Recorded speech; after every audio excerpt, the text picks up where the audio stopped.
ವೈಯಕ್ತಿಕ ವರ್ಚಸ್ಸು ಏನೇ ಇದ್ರೂ ಚುನಾವಣೆ ಬಂದಾಗ ಜನರು ಕೇಳೋದು ಕ್ಷೇತ್ರಕ್ಕೆ ಏನ್ ಮಾಡಿದ್ದಾರೆ ಅಂತ. ಹಾಲಾಡಿ ಅವರು ಸಾಕಷ್ಟು ಜನರಿಗೆ ಸಹಾಯ ಮಾಡಿರಬಹುದು, ಆದರೆ ಅವರ ವಿಧಾನಸಭಾ ಕ್ಷೇತ್ರದಲ್ಲೂ ಸಮಸ್ಯೆಗಳಿವೆ. ಈ ಬಗ್ಗೆ ಜನರು ಏನ್ ಹೇಳ್ತಾರೆ, ಪ್ರತಿಪಕ್ಷಗಳ ಆರೋಪ ಏನು, ತಿಳ್ಕೊಂಬರೋಣ ಬನ್ನಿ.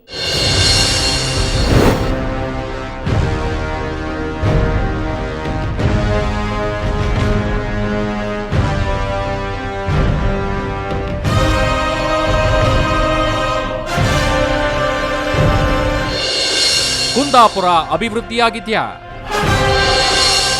ಕ್ಷೇತ್ರದ ಜನರು ಏನ್ ಹೇಳ್ತಾರೆ?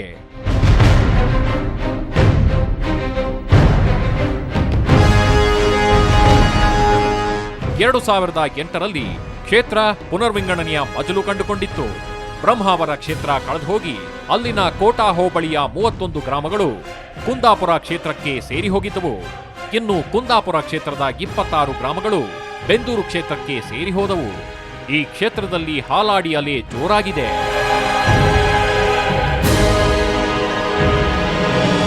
ವ್ಯಕ್ತಿಗತವಾಗಿ ಹಾಲಾಡಿಯವರಲ್ಲಿ ಜಾತಿ ನೀತಿ ಇಲ್ಲ, ಪ್ರೀತಿ ನೀತಿಯ ಮುಖಾಂತರ ಜನರ ಮನಸ್ಸನ್ನು ಒಲಿಸ್ಕೊಂಡವರು, ಆಮಿಷವನ್ನು ನೀಡದೆ ಜನರಿಗೆ ಪ್ರೀತಿಯಿಂದಲೇ ಜನರನ್ನು ಒಲಿಸ್ಕೊಂಡವರು.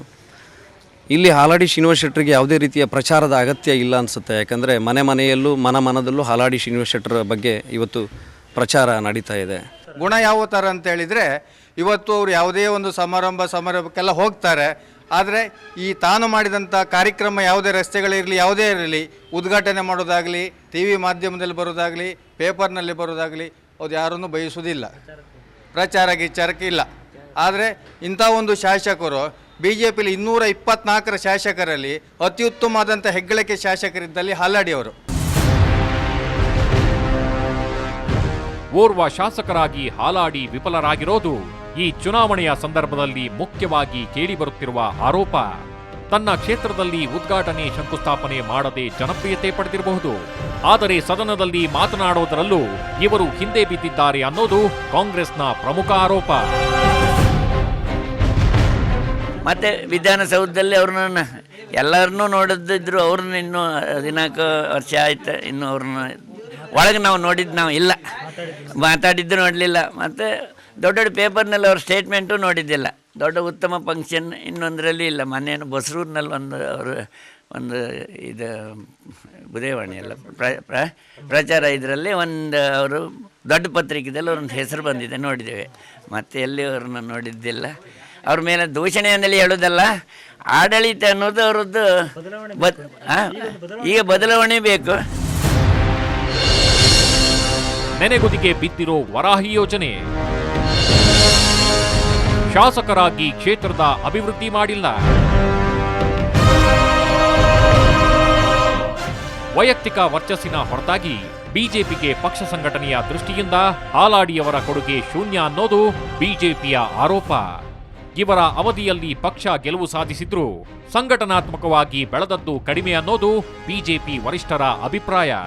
ಕುಂದಾಪುರ ವ್ಯಾಪ್ತಿಯಲ್ಲಿ ಸಂಪೂರ್ಣ ನೆನೆಗುದಿಗೆ ಬಿದ್ದಿರುವ ವರಾಹಿ ಯೋಜನೆ ಶಾಸಕರ ವೈಫಲ್ಯಕ್ಕೆ ಕೈಗನ್ನಡಿ ಅನ್ನೋದು ರಾಜಕೀಯ ವಿರೋಧಿಗಳ ಪ್ರಮುಖ ಆರೋಪ.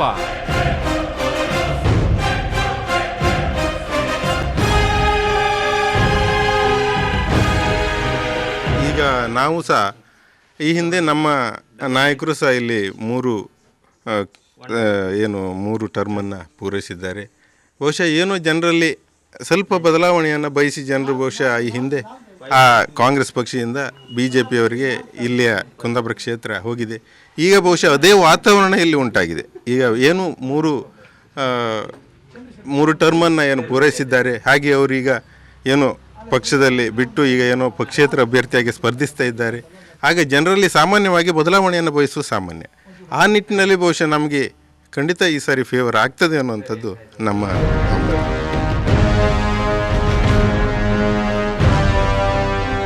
ಮೂಲ ವೆಚ್ಚಕ್ಕಿಂತ 100 ಪಟ್ಟು ಹೆಚ್ಚು ಹಣ ವಿನಿಯೋಗಿಸಿದ್ರು. 3 ದಶಕದಿಂದ ವರಾಹಿ ನೀರಾವರಿ ಯೋಜನೆ ಇನ್ನೂ ಪೂರ್ಣಗೊಂಡಿಲ್ಲ ಅನ್ನೋದು ಗಮನಾರ್ಹ. ಸಭೆ ಸಮಾರಂಭಗಳಿಗೆ ತಡವಾಗಿ ಬರೋದು, ಹಾಜರಾಗದೇ ಇರೋದು, ಈ ಮೂಲಕ ಮೌತ್ ಪಬ್ಲಿಸಿಟಿ ಪಡೆದುಕೊಂಡು ಇಮೇಜ್ ಹೆಚ್ಚಿಸಿಕೊಳ್ಳೋದ್ರಲ್ಲಿ ಹಾಲಾಡಿ ಎತ್ತಿದ ಕೈ ಅಂತಾರೆ ಅವರ ಕಟು ವಿಮರ್ಶಕರು.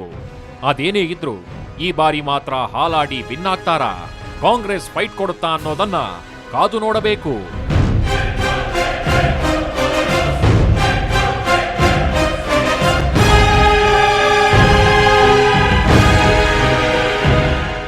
ಅತಿರಥರ ಅಖಾಡದಲ್ಲಿ ಮತ್ತೊಬ್ಬ ನಾಯಕನ ಕ್ಷೇತ್ರದ ಹಣೆಬರಹ ಹೊತ್ತುಕೊಂಡು ನಿಮ್ಮ ಮುಂದೆ ಹಾಜರಾಗ್ತಿವೆ.